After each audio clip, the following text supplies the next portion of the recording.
Welcome to SSTV5 ప్రేక్షకులకు నమస్కారం. రామాయంపేట మున్సిపాలిటీలో కుటుంబ సర్వేను మున్సిపల్ కమిషనర్ తహసీల్దార్తో కలిసి పరిశీలించిన జిల్లా collector Rahul Raj. House hold సర్వేలో ముఖ్యంగా ఈ సర్వేలో కుటుంబంలోని ఎడ్యుకేషన్ డీటెయిల్స్, కుటుంబంలో రాజకీయంగా ఎవరైనా పదవులు అనుభవించారా అనేది సర్వేలో ఒక భాగమని మెదక్ జిల్లా కలెక్టర్ రాహుల్ రాజ్ అన్నారు. జిల్లా వ్యాప్తంగా 2,20,000 కుటుంబాలు ఉన్నాయన్నారు. సుమారు 1,600 మంది ఎన్మినేటర్లను నియమించామన్నారు. వీరిపై మున్సిపల్ కమిషనర్లు, ఎంపీడీఓలు, ఎంఆర్ఓలు ఉంటారని తెలిపారు. ప్రజలందరూ ఈ సర్వేకు సహకరిస్తున్నారని, నిన్నటి వరకు 23% సర్వే పూర్తయిందన్నారు. ఈ రోజు 30 నుండి 33% పూర్తవుతుందన్నారు. మరో 10 రోజుల్లో సర్వే పూర్తవుతుందని కలెక్టర్ రాహుల్ రాజ్ తెలిపారు. నమస్కారం. ఇప్పుడు మనము ఈ సర్వే ఏదైతే చేస్తూ ఉన్నామో హౌస్ హోల్డ్ సర్వే, సో దీంట్లో ఎస్పెషల్లీ మనము వాళ్ళ ఎడ్యుకేషన్ డీటెయిల్స్ కానివ్వండి, వాళ్ళ ఉపాధి డీటెయిల్స్ కానివ్వండి, మళ్ళా తర్వాత వాళ్ళు రాజకీయంగా ఏదన్నా పదవి అనుభవించినట్టయితే దానికి సంబంధించిన డీటెయిల్స్ కానివ్వండి, వాళ్ళ కుటుంబం యొక్క డీటెయిల్స్ కానివ్వండి, సో వాళ్ళ కాస్ట్ అదర్ డీటెయిల్స్ కానివ్వండి, సో ఇటువంటివి మనము తీసుకుంటా ఉన్నాం. సో ఎస్పెషల్లీ ఎడ్యుకేషన్, ఎకనామిక్, మళ్ళీ పొలిటికల్, మళ్ళీ తర్వాత క్యాస్ట్, ఇవన్నీ డీటెయిల్స్ అంతా కూడా మనం తీసుకుంటాం. సో దీంట్లో ఏంటంటే మనం టోటల్ మన జిల్లా వ్యాప్తంగా కూడా సుమారుగా 1,600 మంది ఎన్యూమరేటర్స్కి అందరికీ కూడా మనం ఈ జాబ్ అసైన్ చేయడం జరిగింది. సో జిల్లాలో సుమారుగా 2,20,000 కుటుంబాల వరకు ఉన్నాయి.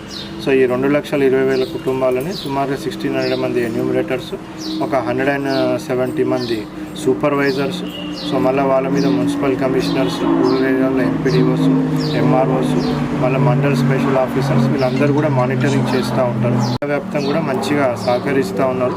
సో ఈరోజు by end of the day, నిన్నటి వరకు ఒక 23% అయింది. సో ఈరోజు by end of the day 30 నుంచి 33% వరకు ఈరోజు కంప్లీట్ అవుతుంది.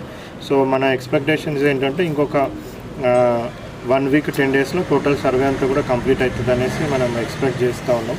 సో ప్రతి చోట కూడా సో ఏ విధమైన వాళ్ళకి సందేహాలు ఉన్నా కానీ కూడా మనం అన్నిటిలో క్లారిఫై చేస్తూ ఉన్నాం. సో ఇప్పుడు అందరూ కూడా ఎన్యూమరేటర్స్ కూడా క్లియర్ అండర్స్టాండింగ్తో కూడా వాళ్ళందరి దగ్గర కూడా వివరాలు సేకరిస్తూ ఉన్నారు. పబ్లిక్ కూడా బాగా సపోర్ట్ చేస్తూ ఉన్నారు. సో అదేవిధంగా ఏంటంటే ఈ ఫామ్స్ అంతా కూడా కాన్ఫిడెన్షియాలిటీగా ఉండడం జరుగుతుంది. సో ఏ విధమైన దుర్వినియోగం కాకుండా కూడా ఇవన్నీ కూడా పగడబందీగా ఎంపీడీఓ ఆఫీసెస్లో, సో ట్రంక్ బాక్సెస్లలో సో ప్రాపర్గా మేము స్టోర్ చేయడం జరుగుతుంది. So under the control of MPDO, మళ్ళీ మున్సిపాలిటీలో అయితే మున్సిపల్ కమిషనర్ ఆధ్వర్యంలో సో వీటన్నిటిని కూడా ప్రాపర్ సేఫ్టీ ప్రోటోకాల్స్ పాటిస్తూ వీటన్నిటిని కూడా స్టోర్ చేయడం జరుగుతుంది. సో ప్రజలందరూ కూడా ఏ అపోహ లేకుండా కూడా ఇన్ఫర్మేషన్ అంతా కూడా షేర్ చేయొచ్చు. సో కొద్దిమందికి కొన్ని అపోహలు ఉన్నాయి.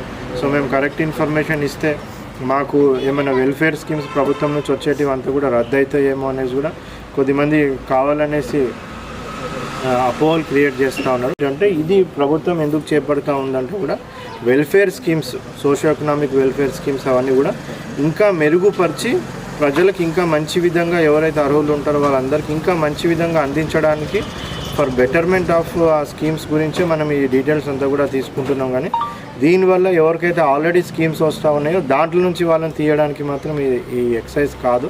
సో అట్లా ఎవరైనా మిమ్మల్ని మిస్గైడ్ చేస్తే కూడా మీరు కన్సర్న్డ్ ఆఫీసర్స్ని మాట్లాడితే వాళ్ళు కూడా క్లియర్గా మీకు క్లారిఫికేషన్ ఇస్తారు. ఇంకా ఎంత బెటర్ వేగా మనం ప్రజలకు చేకూర్చవచ్చు, వాళ్ళ దగ్గర వరకు ఎట్లా తీసుకుపోవచ్చు అని దాని గురించే కానీ సో ఎవరిని తీయడానికి కాదు. సో అందరు కూడా నిశ్చింతగా సో మీ ఇన్ఫర్మేషన్ అంతా కూడా కరెక్ట్గా షేర్ చేసుకోవచ్చు. ఆ ఇన్ఫర్మేషన్ అంతా కూడా మేము కాన్ఫిడెన్షియాలిటీగా స్టోర్ చేసుకొని పెట్టడం జరుగుతుంది. సో అదేవిధంగా ఈ ప్రాసెస్ కంప్లీట్ కాగానే సర్వే వీటన్నిటిని కూడా ఆన్లైన్లో ఎంటర్ చేయడం జరుగుతుంది. సో ప్రభుత్వం దగ్గర ఎప్పుడు కూడా ఒక డేటాబేస్ ఉన్నట్టయితే ఏదన్నా స్కీమ్ ఇంప్లిమెంట్ చేయాలంటే కూడా ఆ డేటాబేస్ ప్రకారంగా ఈజీగా ఆ స్కీమ్ ఇంప్లిమెంట్ చేయడానికి కూడా మనకి మంచి ఇన్ఫర్మేషన్ వస్తే మంచిగా మనం చేయడానికి జరుగుతుంది.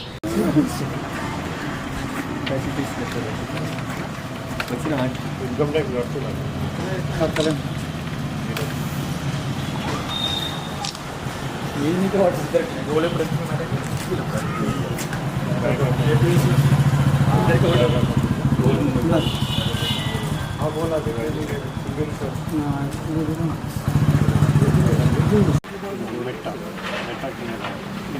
చెరుకు కింద పడితే 10 రెడ్ కింద రావాలి.